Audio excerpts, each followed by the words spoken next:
string of brutal killings unravels in a small Korean village. Each culprit responsible is often dazed, distant, and seemingly afflicted with the same infection, a breakout of blisters, boils, and incomprehensible pain.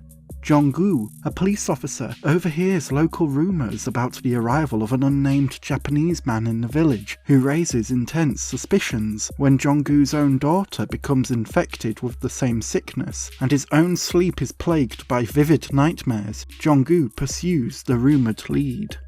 This is Na Hong-jin's The Wailing, a terrific film that subverts our assumptions of the South Korean crime thriller genre by drip-feeding its tale with supernatural implications and enough ambiguity that infects the entire story, resulting in a gripping, complex cacophony of unpredictable paranormal horror and psychological ruin. At times teasing the observational humour and irony mixed with the captivating mystery of modern classic South Korean thrillers such as Bong Joon-ho's Memories of Murder, The Wailing gradually unravels a scale of malevolence beyond human comprehension. The conventions of the South Korean crime thriller are clear as day. From films like Memories of Murder, Decision to Leave, and even Na Hong-jin's earlier gem, The Chaser, we may go into The Wailing expecting a mixture of biting tension, a flawed protagonist, and a central mystery that is gradually revealed to the audience, either offering a resolution, a shocking twist, or the lack of one, which amplifies a sense of social commentary on the limitations of police authority when protection is most necessary. It's a genre that South Korea does exceptionally well, taking our expectations of the police procedural drama and often injecting dark humour, bitter intimacy, and satiric critique. The Wailing begins by appealing to our expectations for another twist-filled South Korean thriller, establishing an unusual circumstance for murder and presenting us with a flawed, schlubby, but generally well-intentioned father who becomes misled from his responsibilities as a police officer when his own daughter becomes affected by the unknown virus. The element of the virus evokes apocalyptic concerns, as many a zombie film begins with the outbreak of an unknowable virus beyond human control. Therefore, very early on, The Wailing is already toying with our crime drama expectations, as well as our assumptions for horror. While the dynamic of a crime thriller remains the backbone of how The Wailing gradually reveals its tricks, Gong-joo interviews witnesses, suspects, discovers new leads, finds new clues which seem to paint a wider, more complicated image than initially expected when originally tasked with investigating a string of brutal murders. The film also introduces the element of ambiguity, heavily inspired by Korean folklore. This is a mystery upheld by spirits and demons, often alluded to and implied among waves of suspicion, frequent rumours aimed in one direction, shifting into another until, towards the film's climax, we're left worried whether Gong-joo has been barking up the wrong tree or not.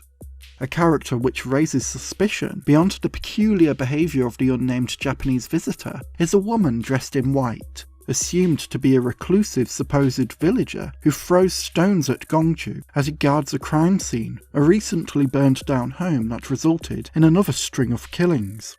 The young woman is dressed in white, and her character is credited as Moo-myung. Those familiar with Korean folklore may already see a connection. Moo-myung sounds similar to Malmyung, the spirit of a young woman, often dressed in white, who haunts abandoned buildings and wooded areas, rumoured to bring sickness and madness.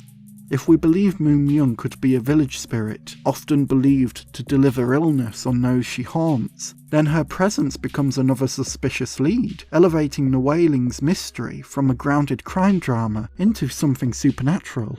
However, it could also be interpreted that her throwing of the stones alludes to a biblical notion. Those without sin cast the first stones. The ambiguity therefore arises here. Is this woman suspicious, or can she be trusted? Is she with or without sin?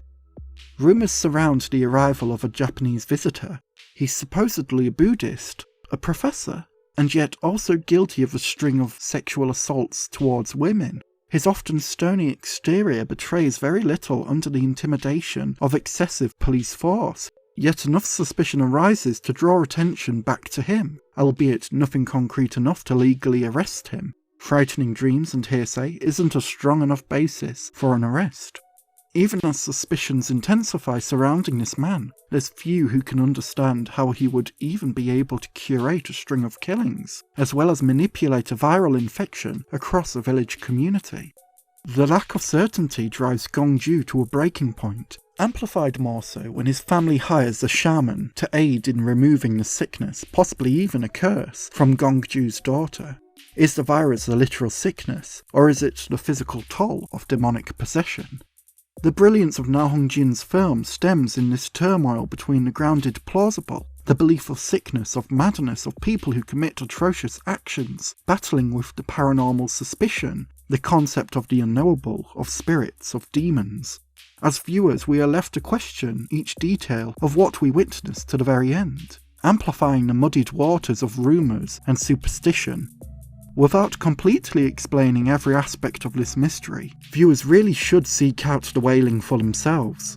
The manner in which this film injects ambiguity within its balance of uncertainty and suspicion surrounding its essential players results in a tantalizing climax of emotional horror that may even have viewers as mentally taxed as Gong-ju, stuck between a rock and a hard place, motivated by the necessity to protect his family, but also determined to learn more, a desperation for closure.